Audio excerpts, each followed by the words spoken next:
back to On the Couch. Once again, I'm Benny Pennell along with my lovely co-host Maria Brasco. Hi, Benny. Here for our 28th season and, of course, the special Valentine's Day episode. Now, really quickly changing pace, developing a career isn't easy. It takes hard work, patience, and sometimes an internship or two. Here at Rowan, we have a career management center, a place for work with an experienced and determined staff on finding a career and a job. Now, here to discuss the CMC and its value to students is Ruben Britt, the Assistant Director of the Career Management Center. Ruben, thank you for appearing on the show today. You're welcome. Now, first things first, can you kind of tell us about the Career Management Center and your role in it? Well, presently I'm the only person in the office right now, but I'm the Assistant Director of the Career Management Center. And we're responsible for helping students find jobs, both internships, full-time positions, and part-time jobs. Now, do you service just students, or do you service alumni and other? We primarily serve students and alumni. Okay. Now, what's the benefit of because you also help students find jobs, what's the benefit of hiring a Rowan student for these employers? Well, one of the things about Rowan University is that we have some excellent academic programs, so we have a good selling tool to the employers. And our main focus primarily is to prepare the students for the jobs that are available. And since the job market is starting to open up, we want to make sure that the students are well prepared. Now, how would a student prepare their resume? What are some tips for students to prepare their resume? First and foremost, they need to have a clear understanding in terms of what type of job they might be interested in. And then from there, it will help them compose a resume that highlights their skills and capabilities that match the particular jobs that they're interested in. When do you think is like a good time for students to come meet with you to start working on their resume? I recommend their freshman year, because everything that they do from that point on is part of what we call the resume building process. Yeah, because I was just telling you how I'm a senior and I wish I knew about this when I was applying for internships. Can you tell me about how you upload your resume and how you said that you have to check it in order to get jobs? Well, we have a system called Profs Jobs that is only accessible to Rowan students and alumni. Students can go on our webpage and log on to Profs Jobs. Once they log on to Profs Jobs, it's going to ask you for your username, and your username is your Rowan email address. Secondly, it will ask you for your password, and your password is your banner number. And then once you've done that, you can log on to the system. Now, in order to navigate the system in terms of looking up jobs, you must upload your resume and have it approved. And once your resume has been approved on Profs Jobs, you can look up jobs 24/7. Yeah. You can also make your resume accessible to employers. So if an employer conducts a query and they say, I'm looking for somebody in radio, TV, and film, then if your resumes were posted on there, Pick me, I need a job. Your resumes would come up and then they would contact you directly. Yeah. Now, obviously, when students have to work on their resumes by themselves, and then they take it to you, what are some errors, bad errors on resumes that students often have before they come to the Career Management Center?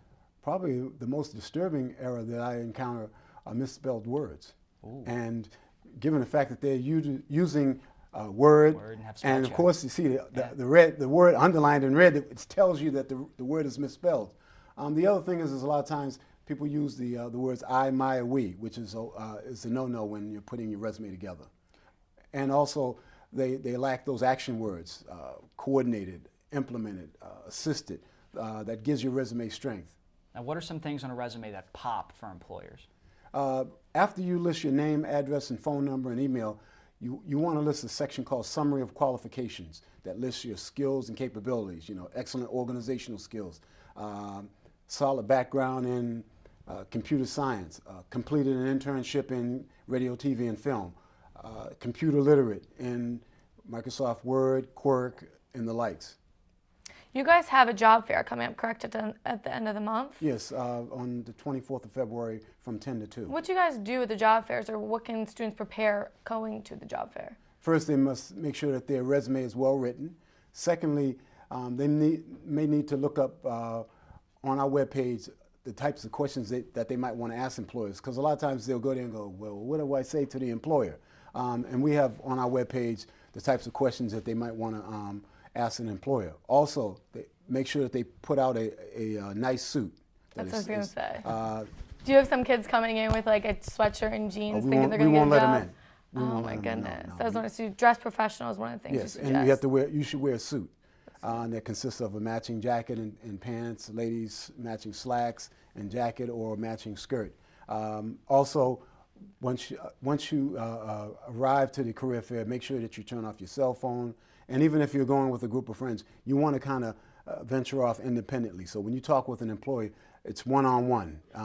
He or she is not going to be talking to a group of students and telling them, well, our company is, we do this, we do that. You want to make sure that you have that one-on-one contact so that when you finish talking with the person, when you go back to your apartment or your residence hall, that you can send that person a personalized email saying that you enjoy talking with them, that you are interested in working for their organization in a particular field. How many employers do you have at this job fair?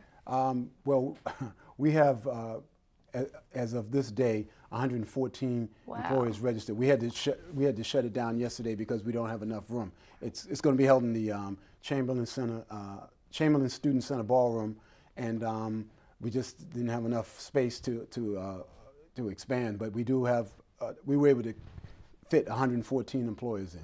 What does it range from? Like, do you have a lot of communications, a lot of business? What kind of employers usually come to this? Pretty much in all different academic areas except for education, because we have a separate job fair in April for education majors called the Education Expo. Now this upcoming one, once again, February 24th. Changing gears real quick, you recently had an interview on Rowan Radio with Steve Straughter, former Major League Baseball player. What I found most interesting about that interview was that he talked a little bit about how he bounced around from different Major League organizations. So it was interesting only because in a lot of careers, students have to deal with that in terms of bouncing around from a lot of different jobs. Was that something that you wanted to stress in that interview, and why? Yes, because the X generation or Y generation, the college graduates from that era have a wealth of skills. And there's a high probability that you're not going to stay with the same job. You're not going to retire and get the gold watch with one job. You may change jobs 5, 6, 7 times before you retire. I'm presently working in my 4th job, and I don't know if it'll be my last job. So they need to be prepared for that. Now, of course, do you have any other upcoming events aside from, once again, the February 24th job fair? Is there any other upcoming events coming for the Career Management Center? Not at the present time. We generally assist in some of the departmental events such as the Law and Justice Career Fair, which usually is held in April.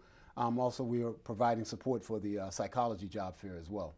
Where is your office located in case students want to get in touch with you? We're located on the 2nd floor in Savitz Hall. Okay, awesome. Well, thank you so much for being here with us, and hopefully students can take a lot from this interview. All right, thank you Thank for you. having me. Thank you once again, and we'll be right back after the break with more here on The Couch.